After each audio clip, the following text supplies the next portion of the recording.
Welcome everyone. Thank you for joining us for this afternoon's webinar, Planning for Healthy Communities. My name is Ian Pennington. I'm a planner at Wardell Armstrong.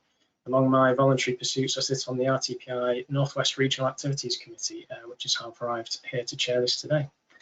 So health, according to the World Health Organization back in 1948, health is a state of complete physical, mental and social well-being, and not merely the absence of disease or infirmity. So quite a broad church. We focused it down a little bit today. One of my lines of work is undertaking health impact assessments to support development proposals, and the WHO definition is central to considerations of those reports. I'm sure many of you are familiar with health impact assessments. For those who aren't, they look at more than just access to healthcare premises. They also consider environmental needs like access to housing, access to open space and nature, access to healthy food, access to work and training, accessibility and active travel. So access being a recurring theme. How do we enable people to access a healthy lifestyle? How do we design that inclusively for everyone, in particular the needs of the most vulnerable people in society? How do we ensure we're not instead inadvertently creating barriers between some people and their healthy life? So with a few seeds sown there, we've invited 4 speakers to present on this theme.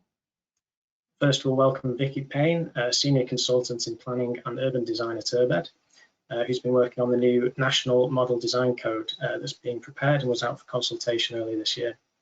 Sam Hayes will follow. Sam is a planner and a geographer, currently a research fellow in Healthy Active Cities department at Salford University, where he's researching running as an activity in relation to access to green space. Finally, Greg Walsh and Fiona Walsh from DDS Architects, who specialise in dementia inclusive design. Greg will start by addressing what we mean by dementia on the medical side, and Fiona will go on to explore a couple of case studies looking at design needs and solutions. So there's a lot to fit into the hour, and I'll hand over to Vicky shortly after a little bit of housekeeping. So as attendees, you've all been muted. If you have a question for the organisers or the speakers, please send that through via the question box in the GoToWebinar panel, which may be at the right or top of your screen. Presentations and speaker profiles are available in the handout section of the GoToWebinar panel. The speakers' presentations will run consecutively and will be about 10 to 15 minutes each before we come to the Q&A at the end. Then for the Q&A, we'll pick a few questions from those submitted, and any questions not answered will be considered after the session. And the answers emailed to all participants. The webinar is being recorded and will be available on the RTPI YouTube channel after the event. If you personally lose connection to the session, then please try to rejoin via the link emailed to you from GoToWebinar. You may want to disconnect other devices from your Wi-Fi to ensure the Wi-Fi is at optimal level. If the speakers lose connectivity, please wait in the webinar and keep an eye on your emails in case we have to relaunch the session with a new link. So let's go to our first speaker, who will be Vicky Payne from URBED. Okay, you'll have to let me know when you can see my screen.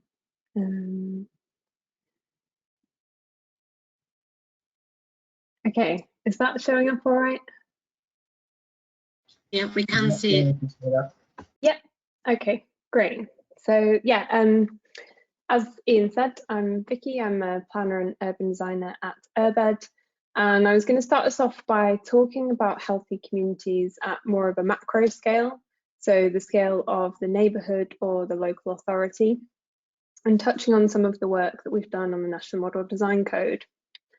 The thing that I've been thinking about, and the thing that you can maybe bear in mind as I go through some of this, is that the things that we need for healthy communities are often very similar to the things that we need for sustainable communities. So I'm going to try and draw out some of those parallels as I'm presenting. URBED is an urban design company based in Manchester, and we run as a cooperative. So most of our employees are directors and we run the business together. And we're pretty multidisciplinary, so we have a lot of skills within quite a small practice. My experience is basically from the large site scale upwards. So I've done some really big master plans for strategic sites, quite a few town centre strategies, and then some strategic spatial planning work. But the thing that I've been working on most recently is the National Model Design Code, which URBED produced in partnership with MHCLG. And it follows on from the 2019 National Design Guide, which set out these 10 principles of well-designed places. And it's split into two parts. So the main document is the process to produce codes and guidance at local level. And then the guidance notes is a toolkit of resources and model policies that you can kind of dip in and out of as you go along the process of producing a code. And it's supported by some MPPF changes and some forthcoming legislation. It's quite broad in terms of its scope, so it's from the local authority level, which I'm probably going to speak about more here, all the way down to the scale of the plot. And it's split into a three-part process. So the analysis stage is about understanding the area as it is. The vision stage is thinking about what the area should be. And then the coding is about setting rules and guidance to help you to achieve that vision. And we've got consultation built in every stage of the process, but I think it's also an opportunity at every stage to think about building healthy communities. So in the analysis stage, this is going to be about understanding the existing built environment and the natural environment, looking at the health of the population and thinking about how they might be influencing one another. At the vision stage, this is a good opportunity to talk about this area types thing, which you might have seen on the previous slide. So an area type is basically an area that shares similar characteristics, and grouping them in this way allows you to set common rules and policies for each one. And the idea is that these will be defined locally, but we've set some example ones here. So a good way to think about it, and the one that I go to most often, is the outer suburbs. So it's a very similar typology that you get around outskirts of lots of different places that share very similar characteristics, and it's useful to think about them in that way. And so when you're setting the vision, you're going to be developing a vision for the whole coding area and also specific visions for these area types. The sites in white are outlined for new development, new strategic development sites. And for those, we suggest going through a high-level master planning exercise, setting key parameters. And again, this is a really good point at which to embed principles of healthy communities. Then finally, you get to do the coding process, setting your rules and guidance to deliver the things that you want. Some of these, again, will be general, they'll apply to the whole area, and some of them will be area type specific. And the guidance notes are pretty packed with information, but I'm going to focus on 5 key sections and 5 key principles that I think are needed for both healthy and sustainable communities. So in the movement section, basically, we're just encouraging the producers of codes to think about how they can improve non-car transport options. And for all of these, I'm not going to go through the details of what we're suggesting, but rather think about what the health outcomes of these might be. So by doing that, we're thinking about people moving under their own steam, so they're exercising as they're going about their daily lives. You're improving social interaction, which we know is good for people. You're potentially encouraging people to slow down and be a bit more mindful. And you're obviously reducing cars, which is improving the air quality.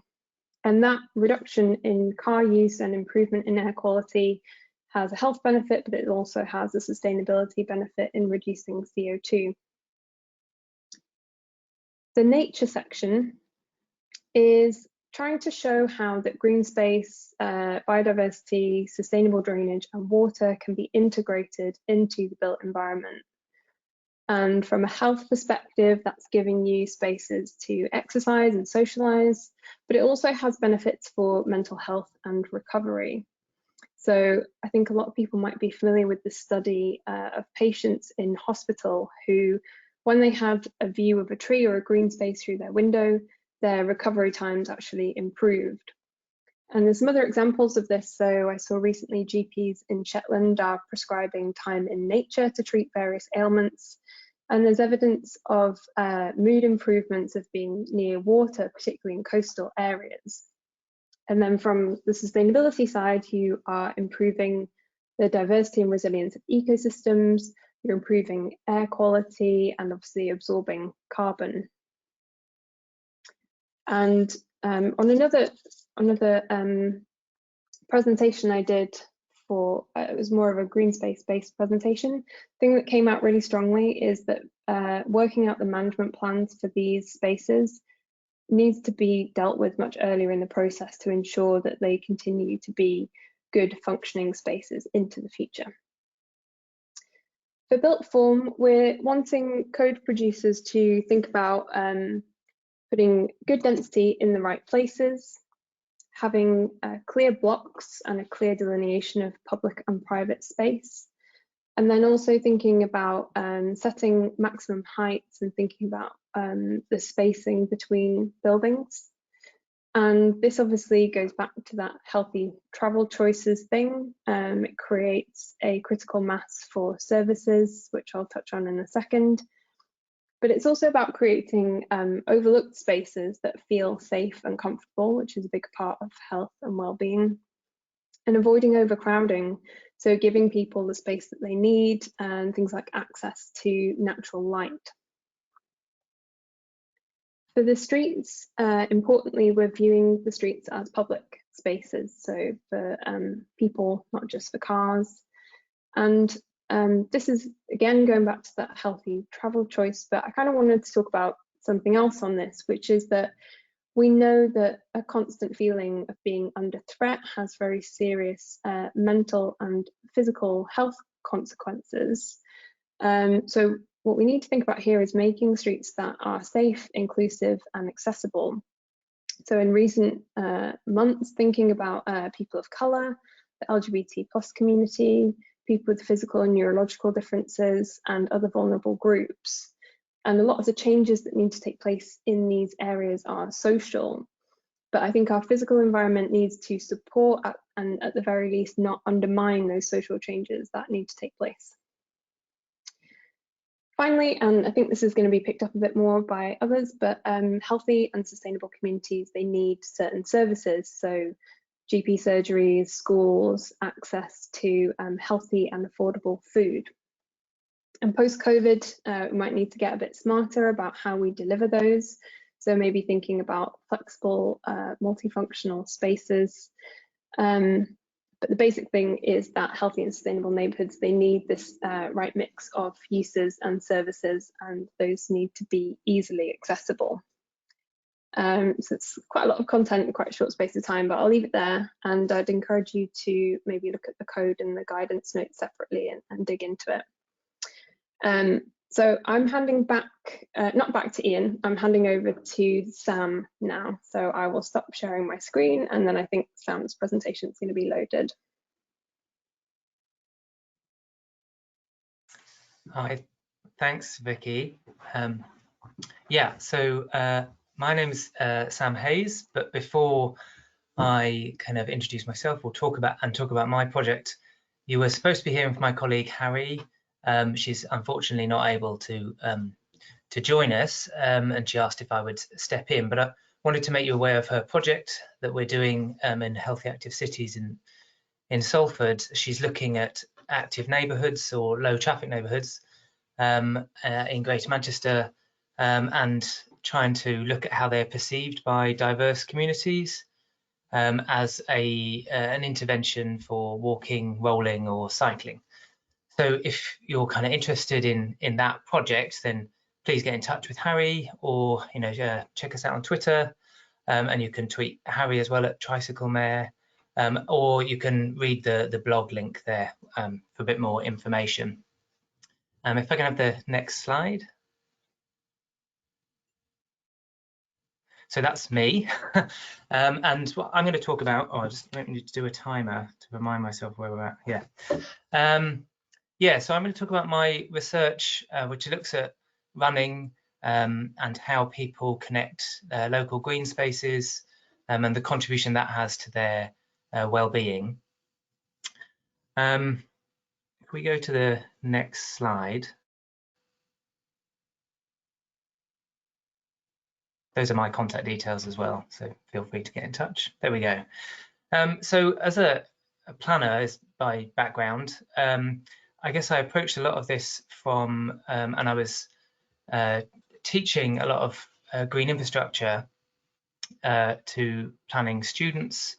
And so that brought a particular kind of perspective, that way I was looking at how people use green spaces. And I started to connect that also to another area of literature around green exercise, which is interested in the potential compound benefits of physical activity and exercise carried out in green spaces. So you're getting both the benefit of the exercise and potentially the well-being and restorative benefits of spending time in green space, and that maybe there are compound benefits of doing that together. And obviously, as planners, I'm assuming that most of you are familiar with the ideas of green infrastructure, and I've summarised some of the core kind of aspects that we might think of there. When I was looking at all of that literature, what I wasn't seeing really was a great deal of concentration on the sort of lived experience of using green infrastructure, particularly engaging with local parks as a part of the green infrastructure network, and of the kind of experience of using those spaces, the sorts of activities that people were doing, and the different experiences that different user groups might have. So that level of detail I wasn't really seeing reflected necessarily. Also, I was keen to look at the more everyday types of green spaces. Some of the research in green infrastructure absolutely does pick up urban green spaces and often local parks, but in lots of the green exercise literature, the green spaces they're referring to are a little bit more wild or glamorous, perhaps, often larger in scale, forests or national parks and things. And so I wanted to see more about the kind of how that came together in everyday exercise settings. And I also want to connect that experience, and actually this picks up on what some of the stuff Vicky was saying about how our work should support social change that also needs to occur, and how we can make sure that the built environment is supporting us kind of tackling inequalities, things like the experiences of disabled people in public space, or gendered issues to do with public space, and racialized experiences as well. If we can have the next slide. So what I've done is a series of running interviews with regular runners around Greater Manchester, and they take me on their runs. We've run anything from 2 kilometres to 20, and we would basically talk about their running practice and how the green space that we're running through connects to their well-being.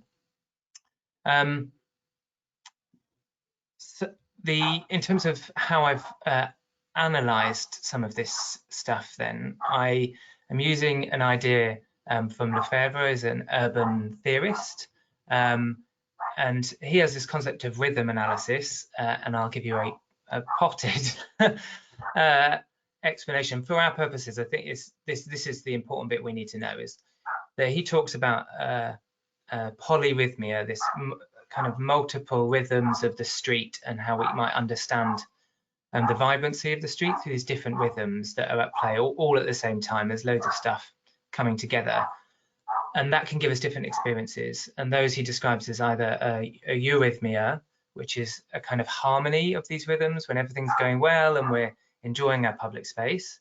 And he also talks about what he calls an arrhythmia, which is a more familiar word perhaps, which is exactly what you think, that kind of discordant jarring of rhythms. And that contrast between eurythmia and arrhythmia are things I hope I can demonstrate that runners experience, but also other users might experience as they go about their activities in public spaces, green spaces, and as we'll see, transitions between green spaces and the street. If I can have the next slide. So to illustrate eurythmia, I suppose ironically the video is quite jolty, which perhaps doesn't give you the right feeling, but this is an extract from one of my running interviews, and Chris is talking about the kind of headspace and like thought calming experience he gets from running, and that kind of idea that his running practice and the landscape that he's able to be in is helping him to find that eurythmia and to improve his headspace or his well-being. If I can have the next slide.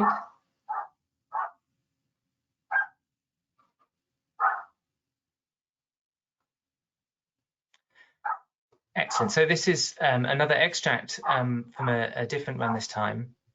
But Phil is talking about, I think, another form of eurythmia.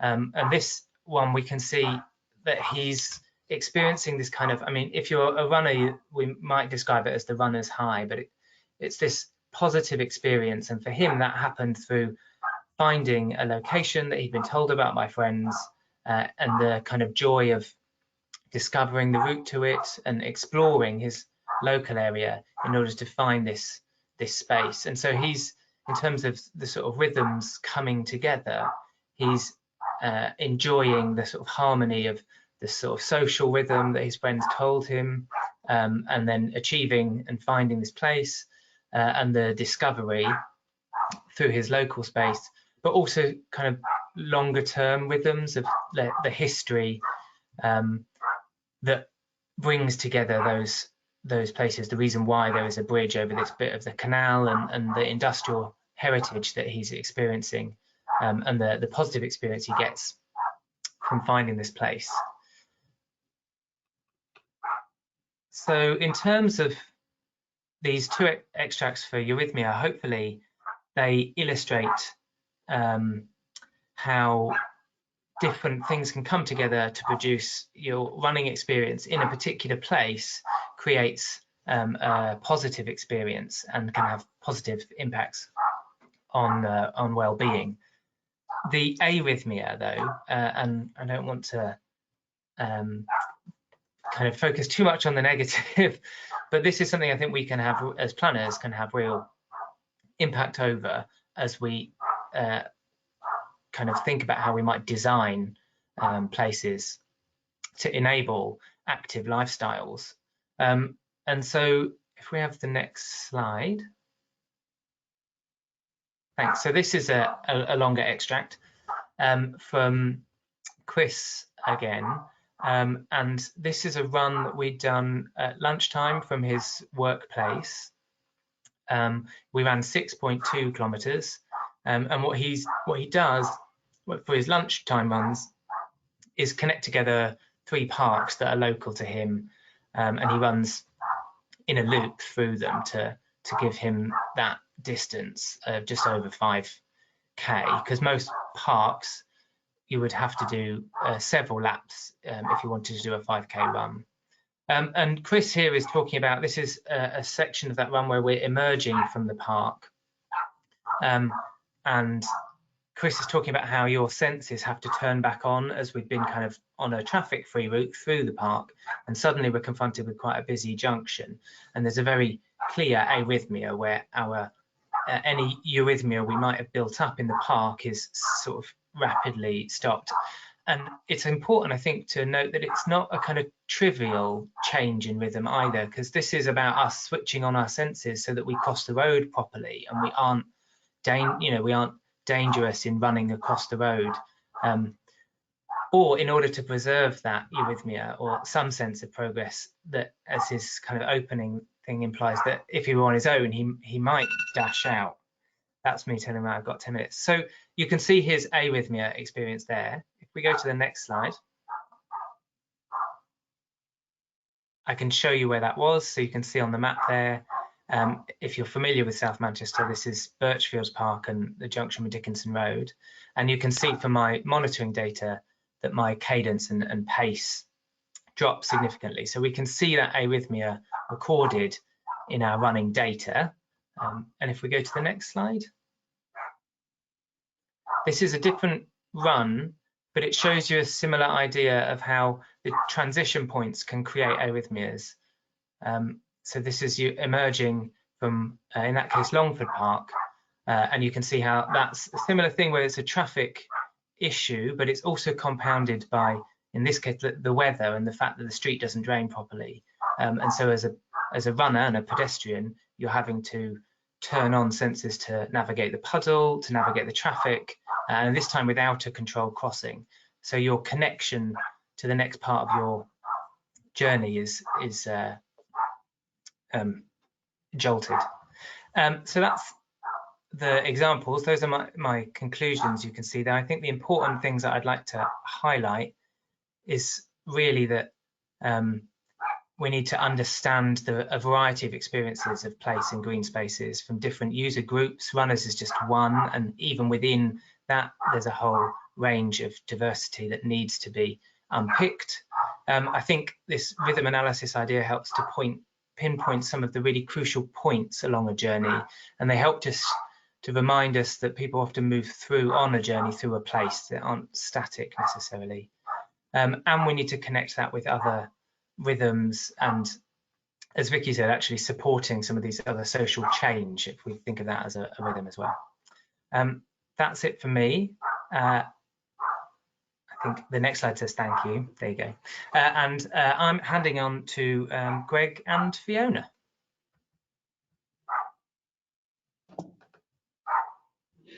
Thank you very much, Sam. This is a sort of a tag team approach to dementia inclusive design. And can everybody see me? I have it on, I think. We can't see you, Greg. Do you want to put the camera on? Okay, let's see if we can get me back on again. Yeah, okay. Good afternoon, everybody. This is a tag team presentation between Fiona, my wife, and also business partner.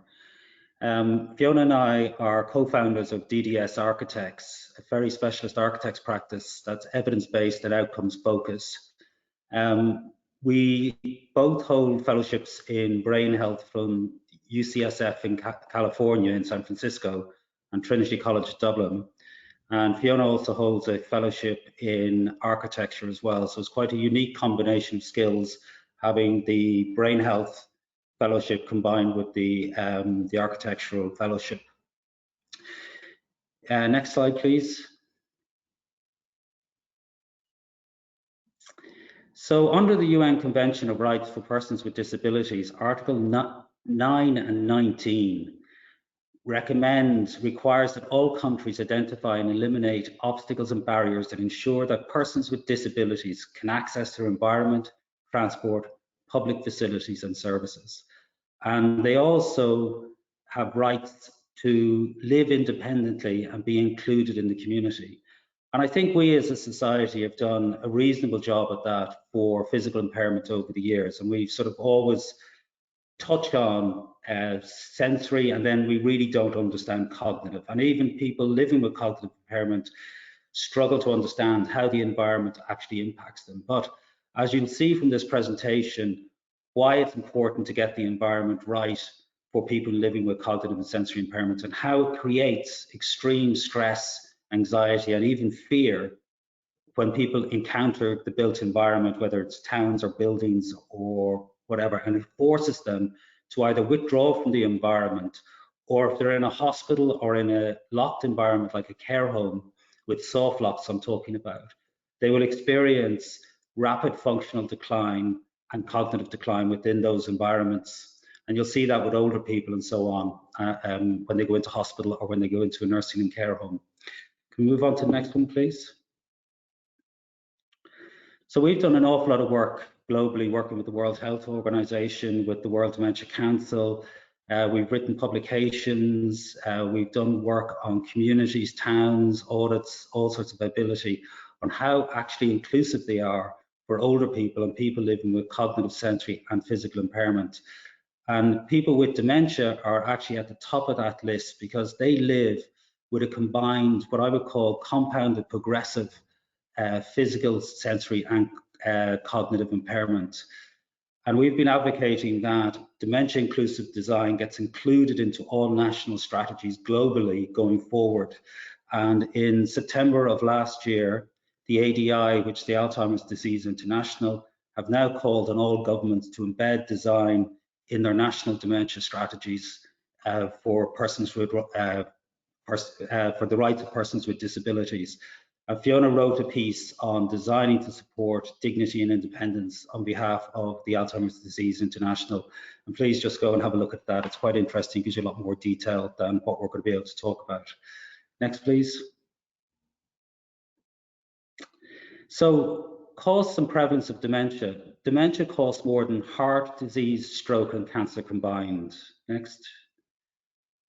In the UK, there are 850,000 people living with dementia at a cost of £26 billion a year at the moment. This is expected to grow to over 2.1 million people by 2050. Next, please. And 66% of people living with dementia live in the community. And this is really important for us and for town planners, so that our towns and our buildings are actually suitable for people living with dementia. As you'll see as we go through this, you'll start to understand how you can actually support somebody with dementia. And it's not what you think it is, which is bright yellows and bright reds and very infantile design. We're talking about very sophisticated, invisible interventions in your environment that will actually support people living with dementia and a lot of other people within the environment. Next, please. So what is dementia? Dementia is a loss of mental ability severe enough to interfere with normal activities of daily living, such as self-care, eating, dressing, and so on. Now, it's a symptom, so it's like a pain in your chest, but you have to diagnose what the disease is that's causing the pain in your chest. That could be heart disease, it could be lung disease, or something else. Now, the diseases that are behind that include Alzheimer's disease, or it could be stroke, and there's multiple other ones which I'll show you in a few seconds. Next, please. It's not a natural part of aging, and a lot of doctors misunderstand that, including primary care doctors, specialists, and so on. A lot of them get that wrong. Next. 10% of people with dementia are under 25, are under 65, and the youngest person that I know of with dementia is actually 18. So when you look at Alzheimer's, what it is it's actually malformed proteins that get laid down in the brain and cause injury to different parts of the brain over time. And you have to live with that injury plus the next piece of injury that's going to happen. So it's like getting traumatic brain injury in multiple different parts over time. And then you have to live and compensate with that. So next, please. So here are all the underlying diseases. Alzheimer's disease you hear about on a regular basis. That's malformed proteins, but that's about 62%. And I'm not going to get into the rest of them just because of time. Next, please. So Alzheimer's disease, when you look at the brain, if you look at the green piece of the back, I mean, that's actually the back of the brain. The red bit is the front of the brain. So where dementia actually starts, or where Alzheimer's actually starts, is malformed proteins that are laid down. And the first part they start to affect is our memory and our spatial awareness. So things like direction, understanding of where you are, space. It then progresses as the proteins get laid down and to cause further damage to the back. You're living with this initial damage of memory and so on, but then you have to look at visual processing of how the images that are captured through your eyes are actually processed in the brain. That's actually compromised. But remember, as you age, you also lose your senses, such as sight, sound, and so on, and they get compromised. So your brain has to now work harder to interpret the information that's coming in through the ears or through the touch or through smell or through sound or sight or whatever. But also on top of that, you've got problem processing that information that's coming in. Then the next bit that you start to see happen is that the damage starts to move around the brain and it starts to get into space, 3D perception. So you have to help from a design point of view about how you actually aid 3D vision and so on. It moves then to the front of the brain, and this is just Alzheimer's. All the other different dementias work in different ways, but they damage the brain, but it's just in different sequences and so on. When it moves to the front, we start looking at movement, balance, judgment, reasoning, problem solving, and then on top of that, you're also then trying to deal with your memory, trying to process knowledge and facts and information. So one of the last pieces to go in dementia is to do with the procedural memory. It's the last piece of memory that stays intact. So when you do something intuitively, like wash your hands automatically after going to the bathroom, or drying your hands after you wash them, if that's all set up in the right sequence, and it's the same with the way you use a building or a room or whatever, people will intuitively do something. But if there's something missing in that process, then they forget to do whatever the activity is. So we designed to leverage procedural memory as well as trying to compensate for a lot of what's going on within the brain. Next, please. So looking at this, who else is affected in the UK? Well, I mean, there's over 6.4 million people living with cognitive and sensory impairment. And you can see dementia is 850,000, but all of these people will benefit from cognitive and sensory built environment. And if we're not designing the built environment, we're actually excluding a lot of people. Next, please. So nearly 11 million, nearly 12 million people in the UK are listed with disabilities, and a lot of the cognitive disability is not actually captured in this particular data. The over 65s in the UK, we know it's one of the biggest growing sectors. They also suffer from cognitive, sensory, and physical impairment over the duration and as they age.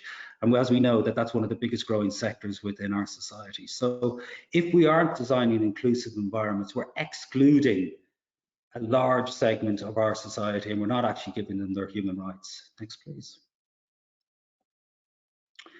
And the common thing is they all have some degree of cognitive, sensory, and physical impairment. And with that, what I'm going to do is I'm going to pass over to Fiona. Thank you. Good afternoon, everybody. So pleased we got the opportunity to speak to you and share some of our knowledge and our research with you. We've talked about the lived experience, and I think an important thing to realise is that we kind of see the world through our own eyes and we don't live it through different phases. You know, we come through childhood into adolescence and then into adulthood, but until we reach old age or progress into that stage of our life, it's very hard to understand what we might have to deal with or the issues that we're going to have to contend with. My own experience is that I have worked in the field of access and disability from graduating back in the 1990s. And it was only through personal experience where my father actually was admitted to hospital with a brain tumour that I realised that all of my knowledge and expertise really didn't take account of the difficulties that somebody that would have cognitive or sensory impairment might experience on a day-to-day basis. He spent 6 months in a neurosurgical ward in a major hospital, and day to day he would do things that I just didn't recognise or understand. And I realised that his perception of the world was very, very different to mine, and that the ultimate day came when my family said, right, he's coming home, what are we going to do to prepare the house for him? And I realised that I had none of the expertise required to do that. So this set me on a quest for knowledge, and what I realised was we have 40 years of research and expertise that sits in academia and has never translated from medical and care into the actual architectural community. So all of this wealth of knowledge is sitting there, but we're not using it. So what I'd like you to do, first of all, is to realise that our relationship with the environment is not passive. And our experience is not the same as everybody else's. And we need to realise that people with cognitive and sensory have a very, very different experience. And within our environment, we design what I call stressors. So elements that we haven't perceived or thought about through their eyes can cause anxiety, stress, and fear. Next, please. Now, what we do know is that people generally, and we've done this ourselves, if you experience an environment that you feel uncomfortable and aren't happy, you will leave. So what you will do is you immediately leave or exit. Now, for people with cognitive and sensory, this can be an environment that the rest of us can handle, but it's beyond their limitations. So what this results in is unnecessary loneliness, isolation. Next, please. And for people with cognitive and sensory impairment, we're today designing environments which suit the younger generation, but can cause a loss of function and extreme distress for somebody with cognitive and sensory impairment. Next, please. So inclusive design principles, or inclusive design, what does this really mean? I suppose what we're saying here is that we understand very much the requirements for people living with physical impairment, and under Part M of building control, on a day-to-day basis, architects have a toolkit of interventions that we can use that support people. But what we need to do is understand, please, the next please, that beyond that, we also need to understand what Greg's explained to you, is that people with cognitive and sensory have very, very different requirements to people with physical impairment. So we need to support their needs as well, whether it's vision, balance, perception, tolerance of glare. They have a whole myriad of things we need to do to support them as well. Now, we have a set of criteria that we call design principles, and these are just very, very high level, but it's an idea that for somebody with sensory impairment, we might support with light and contrast, additional, work on stimulation, whether we're overstimulating or understimulating. Again, I won't go through them all, but this is set for cognitive and physical. And these are over and above the physical impairment interventions we would have in Part M. Now, if we combine both sets of requirements, we ultimately end up with a safer, more inclusive environment. Next, please. So how are our towns doing? Now, again, lived experience. I've read lots of documentation, and I read an article which said that 78% of people over the age of 70 believe that their high street is not fit for use. Now, my mum has often travelled, and she used to go to London, and she now tells me that she's not fit for London. But I would contend that London is not fit for her. Next, please. Now, this is an experience I had in my hometown. I actually live in Newbury, which is a beautiful market town, and I met this old lady. I was standing at the back of a shop waiting with my son for my daughter, and he was sitting on a chair playing with his phone, and this old lady came up, or elderly lady came up, very well dressed, beautifully turned out, seemed quite sprightly, but she asked if she could use the seat, and we got chatting, and she said to me that she was in town, and I asked her, was she okay? She said yes, she was in town for a day out. It was her highlight of the week, that traditionally for the last 50 years she'd come in with her husband and they go to town on a Saturday. So anyway, I presumed at that point that her husband was no longer with her, and she said, no, he can't use town anymore, so he just drops me in the car park. So the line down the centre is our high street. The hatched line to the right is the path they take in by car, and he drops her at the green X, where she was having the seat. And then she told me, it was literally like a military maneuver. She told me that she was very restricted in the parts of the town she could use, that she literally could only walk about 50 metres without needing a seat. So she started at Green X. She then walked around the department store for about 15 minutes and then took a chair at the first Red X. She then could, if on a fine day, walk halfway along or quarter way along the high street to Costa Coffee, because they had seats outside. So on a fine day, she could sit outside and take a seat. And then she could finally make her way to Marks and Spencer's, which was the ultimate limit of where she could go in town, because they had a chair inside the door. And then that was literally the bounds of what she could use within the town, because we hadn't provided appropriate seating and they didn't provide for her needs. Next, please. Now, this conversation I had with her very much mirrored the findings that the Age UK survey had found, that they cited that for the over 75s, not enough toilets and not enough seats prevented people from using their high street or accessing their towns. Next, please. So also another thing that came up was that 60% of people said that they were worried about getting lost, and this would be people living with dementia and Alzheimer's. Obviously, they lose their short-term memory, and even familiar places can become unfamiliar as the disease progresses. Next, please. So just looking at our own town, the image on the left is actually new signage that has just been put up all around the town at great expense. And having spoken to the people who installed it and designed it, I can see from an inclusion point of view, it fails miserably. It is literally information overload for somebody with a cognitive or sensory impairment. And even down to you can see the reflections, it's a glass fronted, and you can see the reflections and glare are enough to prevent somebody from using it. But also the volume and the amount of information that's included on that sign could be very, very overwhelming and distressing for somebody with dementia.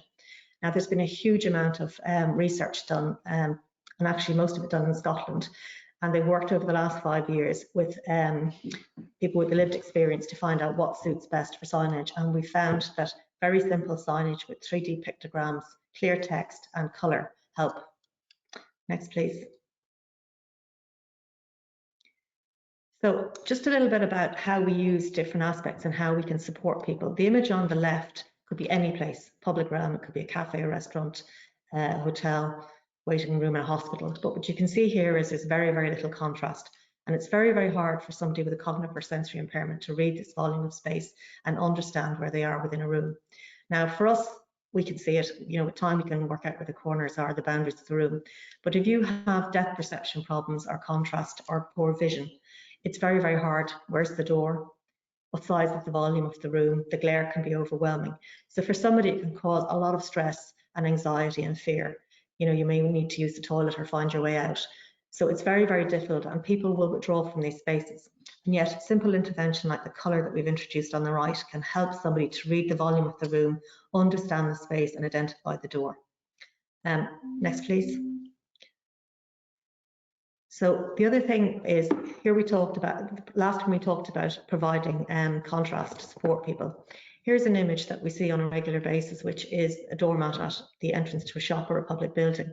Now, we know people with visual impairment or cognitive impairment can find this very, very distressing, because this black mat on a white floor or on a bright floor can be perceived as a hole. Now, that doesn't make sense to us, but through their eyes, it's a very, very real experience. And we know this because within care homes, this is a very typical thing that's used to prevent people from using stairwells or lifts. So by putting a mat, they know that people won't advance towards the doors because they're concerned about the hole in the floor. Next, please. Now if we go into the public realm, here you can see images of where we've actually put in support for people. This is the level crossing, the one on the left in Oxford. And here you can see that it's a roadway and cycle path and central median for bus stops. And yet we've lots and lots of different colours, different contrasts. And it's very hard from the photograph to see whether or not there's changes in levels, which there isn't. It's actually level. But you could be perceived at each change in material and different colour that there could be a step, which will be the norm within a standard environment or a street. So here we're putting in rumble strips to support people with visual impairment, and yet by putting a black line back at the front and the start of it, it could be perceived for somebody with a visual or cognitive impairment as a change in level. The one in the middle is beautiful design in our town, where they decided to pedestrianise the road, and they reused the existing old granite curbstones, but they raised the road to be the same level as the footpath. And here again, the perception is you have a change in level, but there isn't. And then on the right, it's a new design there. I think they're piloting it in Oxford to see if they use this paint effect on a pedestrian crossing, if it will slow the traffic down and prevent accidents. But can you just imagine the difficulty somebody with a cognitive or sensory impairment might have using this crossing? Next, please. So the last set of images was all about contrast, too much contrast. And here you can see in the public realm, we've got the one on the left is outside a main hospital. It's grey on grey on grey. And literally the only thing that really differentiates itself is the shadow lines that are highlighted from the obstacles on the path. So you have the bicycle racks, we have the concrete bollards at the end, and depending on which direction you're coming in and the shadow lines, these could be invisible to somebody with cognitive or sensory impairment. And the one on the right is a brand new bus shelter we've recently built in Newbury, and they have issues with people tripping over. There's actually a small little electrical box below the V structure there, which is invisible to people, and they quite often, due to the height of it and the fact that it's not contrasted with the surroundings, it's a trip hazard. Next, please. So this photograph is from a survey we actually did of a town. We were trying to audit the town to see if we could make it more dementia inclusive. And here you can see the standard, the high street, when we originally surveyed, and there's a lot of visual clutter. People with cognitive and sensory impairment find it very, very difficult to block out the irrelevant information. So everything is an obstacle, everything is a hazard, and they have to decode and understand the environment. Things we take for granted, every single item or every single change in colour or contrast has to be decoded. So here we can see on the left the original street, and obviously the providers put out their wares on the street, and the whole idea was that the more people could see, the more they sales they would have. But actually it's preventing people from using the town and making it not very inclusive. So what we did was we did an educational program, and we made people understand what it is to have all of this clutter in an environment. And what they've done there is they've literally upgraded the high street just by removing unnecessary clutter on the high street. Next, please. So we're talking here about high streets and towns, but actually inclusive design takes all aspects of the built environment. It can be towns, cities, villages, houses, hospitals, public realm, transport hubs. Everything we do, we have these 12 guiding principles, and they can be used to improve and support people to live with independence, dignity and autonomy, which I think is our key message here. We need to see the world through the eyes of our older population, people living with cognitive and sensory impairment, and not just consider inclusion for people with physical impairment. Next, please. So with all our great, healthy city initiatives, we talk a lot about removing cars, improving air quality. But actually what we need to do is include the older population and understand what works for the young may not necessarily work for the old.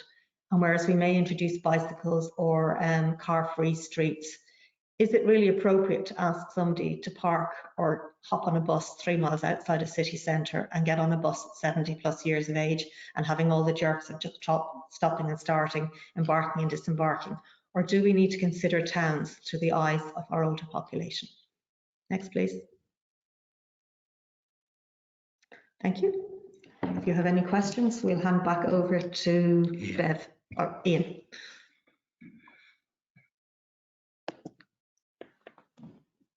Thanks, Fiona and Greg, and Vicky and Sam earlier on for all those presentations.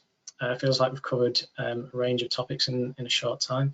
If we could invite everybody back onto the screen now, I'll just do a quick recap. So Vicky covered the land use and master planning considerations, along with proposals for guidance notes for design codes. Sam looked at the rhythms we feel are moving around our local areas, which can really feed into user experience as resident and citizen. And Greg and Fiona looked at dementia and its impact on perceptions of the world. Something I picked up from Fiona's phrasing was about seeing the world through other people's eyes. Something we should really be doing as planners, of course, and in particular being able to see the restrictions to access in the local environment. So we've had a question through, not a huge number, but it's aimed at Sam specifically, I think.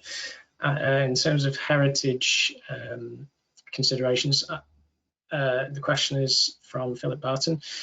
Are there any resources explaining the eurythmic effects of heritage, including conservation areas and listed buildings, and the arrhythmic effects of harmful development related to them? This would be an important consideration to support public investment in heritage. Hi. I'm just thinking, I don't know that anyone has, it's a good point. It's a good question. I don't know if anyone has used the eurythmia and the sort of rhythm analysis to look at heritage specifically in the streetscape, actually. It's not something that's routinely applied in a particularly practical way. Although a lot of the original writing is about how we understand the street and the sort of vitality of the street, which would incorporate some of those historic features. But I'm not aware of anything that's taken that and produced something as practical to use those ideas in how we would interpret heritage in the built environment. It's a good idea, though. Someone should.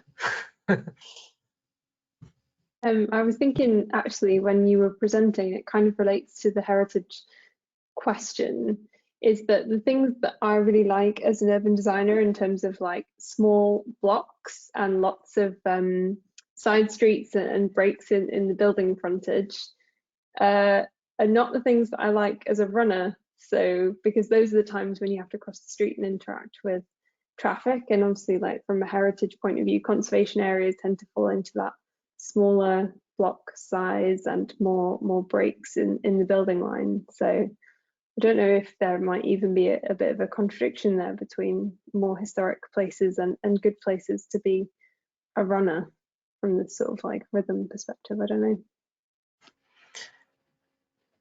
I mean, I guess I would just add that I'm not proposing we design our cities around running. Totally. I mean, I think for me, what I've learned a little bit is to think, particularly as a kind of planner who was looking at green infrastructure, we talk about the network of green infrastructure often, but most of that kind of comes from the idea that we know that biodiversity needs sites to be connected so that they avoid fragmentation. But we don't always realise, I suppose, that some visitors to parks will be visiting multiple parks and might be moving through multiple spaces. So yeah, I think in terms of finding those ways to make those routes work is about identifying some of those clearer routes in the same way as we're kind of starting to do with cycle routes that we realize need to connect certain spaces. Maybe there's a similar sort of thought process to think about how runners or other active kind of pursuits might also be incorporated. Yeah, I've definitely done that thing that one of your participants did, which was connecting up numerous parks in the city centre. And yeah, from a environmental perspective, that's exactly what you want to be doing with species, is like connecting up those green spaces with networks of kind of streets and other green spaces. So that's probably one where there's a lot more crossover. Thanks, everyone. We've had quite a few more questions through, so we'll move on to the next one. In the panel's opinion, does the new design code adequately take into consider? Oh, hang on, it's moved on. Take account of the needs of everyone in society, which I suppose anybody is welcome to answer. Vicky might be a little bit more what the proposal says. A bit more informed, but maybe like a little bit more biased. I was going to leave an opportunity for anyone else to come in on that. I think it's very dependent on how it's applied, I would say. And what we have, or what I've thought about, is that maybe in the main document there needs to be something that guides like why you might produce these things and what your aims, what your broader aims might be over and above the vision for the place and the vision for the area types. Is like, why are you doing this in the first place and what do you want to achieve? And so I think I would view it as a fairly neutral tool from my perspective that can be used for very inclusive, to produce a very inclusive type of design code, or maybe not a very inclusive design code, depending how you utilize it. But I'd be interested to hear like other people's perspectives on that. I think from our perspective, and as we see towns evolve and develop and so on, there's an awful lot of missed opportunity because we're spending a lot of money making a lot of changes and infrastructure changes, but they're wholly unsuited for people with a cognitive and sensory impairment. And I really don't think people understand what it is like to live with a cognitive impairment or a sensory impairment. And there's a huge chunk of our population now that are finding towns inaccessible. And every time, you know, unfortunately, it makes your job more difficult because we all want to do the right thing and have green, and we want to have, you know, reduced carbon output, and we want to do all of that. But every time we put a cycle lane into a city, or every time we take parking like in Oxford and move it 3 miles to the outskirts of the town, you've just basically said you're not welcome to, you know, millions and millions and millions of people within our society. And I think somehow in the balance, we kind of have to, it just makes the job, it's not a black or white situation. You have to work in the gray, and there's trade-offs all the time. But like that woman that Fiona met, her lifeline to this town, her husband couldn't use the town anymore because he couldn't access toilets. Right? That's him now isolated. She is one seat away from not being able to use the town. And she's one parking place away from not being able to use the town. If that department store didn't have the parking behind the high street, you know, just off one depth off with a seat, she's like a military strategist trying to figure out how to access a little bit of her town. And yet we keep putting more and more obstacles in place. And we just have to become consciously aware of what we're doing and understand the impact, because the person with the voice is not always the older person or the person with dementia. It's normally the younger person who's sitting on the committees. And unfortunately, we have to get the balance for both. If we really want to have an equitable society, an inclusive society, we have to get that balance right. Thanks, Greg, and Vicky. I think, yeah, like you say, there's an element of engagement and consultation that would potentially really help with those things, but also the right kind of skill sets, both in bringing the proposals together and then in reviewing as well. And it makes me think in terms of the new design code, you know, with that being rolled out to different local authorities, will there be, you know, or maybe it's an open question that nobody really can answer just yet, you know, will there be enough funding to make sure that there's the skills to be able to review these and pick out these issues if they haven't been picked out in the previous design process? I mean, the challenge, one of the things we find with cognitive impairment is not just professionals who don't understand it. It's actually people living with the cognitive impairment think that it's their disease and it's their problem that's causing the stress, the anxiety, and the fear. It's only when we present and we point out the elements in the society or in the environment, they go, I thought it was me that was going mad. I didn't realize that it was an element within the environment that was causing me to react. And once they become what I call consciously aware, then they suddenly become able to participate in those, you know, focus groups and everything else. But if you're not consciously aware of how the environment impacts you with a cognitive and sensory impairment, it's really difficult to contribute because you're not conscious. You think it's the disease that's caused you to react the way you have and not the actual environment. So that's a big change that we're trying to, you know, advocate and put together. And just one last comment on it. The over 65s, I mean, we're saying our high streets are dying. The over 65s control 68% of the wealth in the country.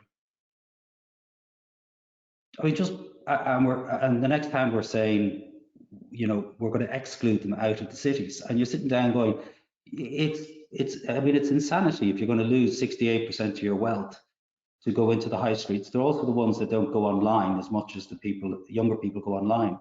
So actually, the very people that you're actually trying to include, you're actually unconsciously excluding.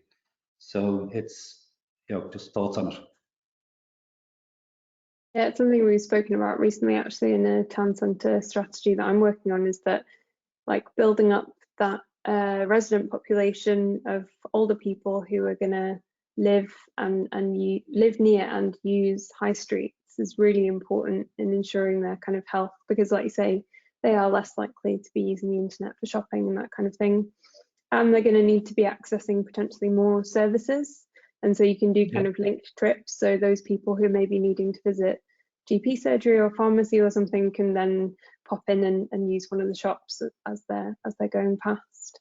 And I think just like Sam is trying to link up the running routes and the green is trying to link up the green routes, every time we do something in a city, we have to think about the cognitive routes or the elderly routes within the city. So how does somebody physically access, like every 50 yards or every 50 meters, do we have seating that's appropriate? Do we have, you know, and just the plan has to incorporate that level of detail.